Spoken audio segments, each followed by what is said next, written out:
بسم اللہ الرحمن الرحیم۔ السلام علیکم۔ جنات کا مسلمان ہونا۔ جب نبی اکرم صلی اللہ علیہ وسلم سرداران بنو ثقیف سے نا امید ہو کر واپس مکہ تشریف لا رہے تھے تو آپ صلی اللہ علیہ وسلم نے وادی نخلہ میں قیام کیا اور رات کو نماز کے لیے کھڑے ہوئے۔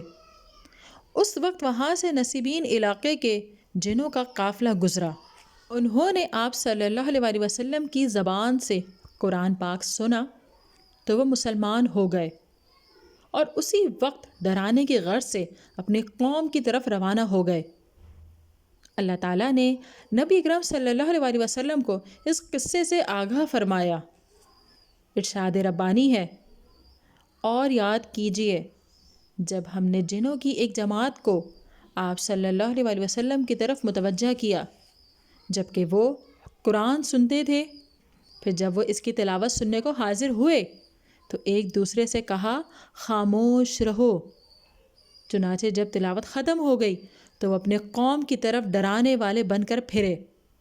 انہوں نے کہا، اے ہماری قوم، بے شک ہم نے ایک کتاب سنی ہے جو موسیٰ کے بعد نازل کی گئی ہے، وہ ان کتابوں کی تصدیق کرتی ہے جو اس سے پہلے کی ہیں، وہ حق کی طرف اور صراط مستقیم کی طرف رہنمائی کرتی ہے۔ یہ جن نبی اکرم صلی اللہ علیہ وسلم پر وادی نخلہ میں اترے، قرآن پاک سنا تو ایک دوسرے کو خاموش رہنے کی تاکید کرنے لگے اور مسلمان ہو گئے۔ یہی وہ دعوت ہے جسے مشرکین طائف نے رد کر دیا تو اس کی قبولیت عالم جن کی طرف منتقل ہو گئی۔ پھر وہ جنات یہ دعوت لے کر اپنی قوم کی طرف اس طرح روانہ ہوئے جس طرح ابو ذر غفاری، طفیل بن عمرو اور زمہ دازدی رضی اللہ تعالی عنہم اپنی اپنی قوم کی طرف گئے تھے۔ یوں جنات بھی اللہ کے داعیوں کی صفوں میں شامل ہو گئے۔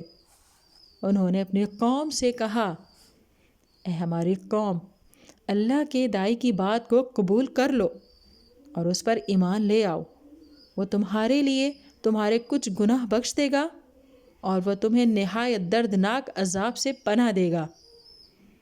اب نام محمد صلی اللہ علیہ وسلم صرف انسانوں کے دلوں کا مرکز نہیں بلکہ جنات کے دلوں کا مرکز بھی بن گیا، اور جنات میں سے بھی ایسے جانثار پیدا ہو گئے جنہوں نے علم توحید اٹھایا اور اپنے آپ کو دعوت اللہ کی طرف مائل کر لیا، اور ان کے حق میں اترنے والا قرآن سورہ جن میں شامل آیات کی صورت میں قیامت تک پڑھا جاتا رہے گا۔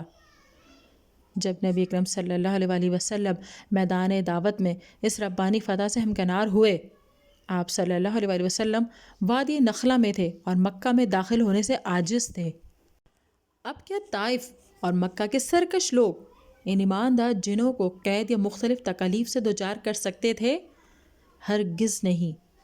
بعد ازاں جب نبی اکرم صلی اللہ علیہ وسلم متن بن عدی کی پناہ میں آئے اور اپنے صحابہ کرام رضی اللہ تعالی عنہم کو سورہ جن پڑھ کر سنائی تو دعوت اسلامی کی اس عظیم فتح سے متاثر ہو کر ان کے دل جھومنے لگے اور اسلام کا جھنڈا بلند ہوتا دکھائی دینے لگا، کیونکہ اب اس جنگ میں صرف انسان ہی نہیں، ان کے بھائی بہن جنات بھی شرک کا مقابلہ کرتے نظر آنے لگے تھے۔ پہلی ملاقات کے چند مہینے بعد جنات کا ایک اور وفد آپ صلی اللہ علیہ وسلم کی زیارت کا شوق لیے آپ صلی اللہ علیہ وسلم کی خدمت میں حاضر ہوا اور انہوں نے اللہ کا کلام سنا۔ حضرت القمہ رحمۃ اللہ علیہ بیان کرتے ہیں کہ میں نے حضرت عبداللہ بن مسعود رضی اللہ تعالیٰ عنہ سے سوال کیا کہ آپ میں سے کوئی جنات والی رات نبی اکرم صلی اللہ علیہ وسلم کے ساتھ تھا؟ انہوں نے فرمایا نہیں، بلکہ قصہ یوں ہے کہ ہم ایک رات آپ صلی اللہ علیہ وسلم کے ساتھ تھے کہ اچانک آپ مفقود ہو گئے۔ ہم نے وادیوں اور گھاٹیوں میں آپ صلی اللہ علیہ وسلم کو تلاش کیا لیکن آپ نہ ملے، اور ہم کہہ رہے تھے کہ آپ صلی اللہ علیہ وسلم کو کوئی لے گیا ہے۔ یہ رات ہماری بدترین رات تھی۔ صبح کے وقت آپ صلی اللہ علیہ وسلم غار حرا کی طرف سے تشریف لائے تو ہم نے عرض کیا، اے اللہ کے رسول صلی اللہ علیہ وسلم، ہم نے آپ کو نہ پا کر بہت تلاش کیا لیکن آپ نہیں ملے اور ہم نے رات بہت تکلیف میں گزاری۔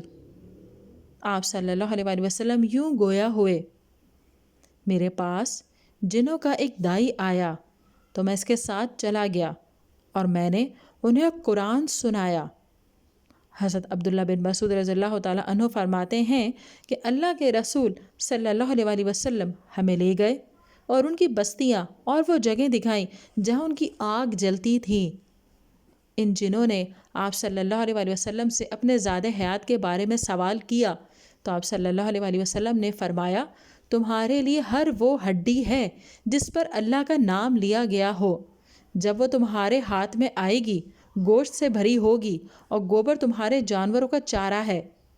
اس لیے آپ صلی اللہ علیہ وسلم نے انسانوں سے ارشاد فرمایا، ان دونوں یعنی گوبر اور ہڈی کے ساتھ استنجا مت کرو، یہ دونوں تمہارے بھائیوں یعنی کہ جنات کا کھانا ہے۔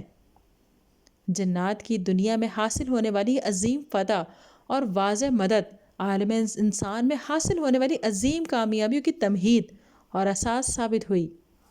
اس کے چند ہی مہینوں بعد انصار کے وفد سے ملاقات کا واقعہ پیش آیا۔ اس خداداد عزت افزائی کے بعد کہ آپ صلی اللہ علیہ وسلم کی دعوت جن و انس میں پھیل گئی، وہ وقت آن پہنچا کہ آپ صلی اللہ علیہ وسلم آسمانوں تک پہنچے اور فرشتوں کی دنیا سے ہوتے ہوئے رب جلیل تک آپ صلی اللہ علیہ وسلم کی رسائی ہو۔ اللہ تعالیٰ نے آپ صلی اللہ علیہ وسلم کو تمام مخلوقات میں سے منتخب فرمایا۔ ناظرین، اگر ویڈیو پسند آئی ہے تو اسے لائک کیجئے، شیئر کیجئے، کمنٹ دیجئے اور چینل کو ضرور سبسکرائب کیجئے۔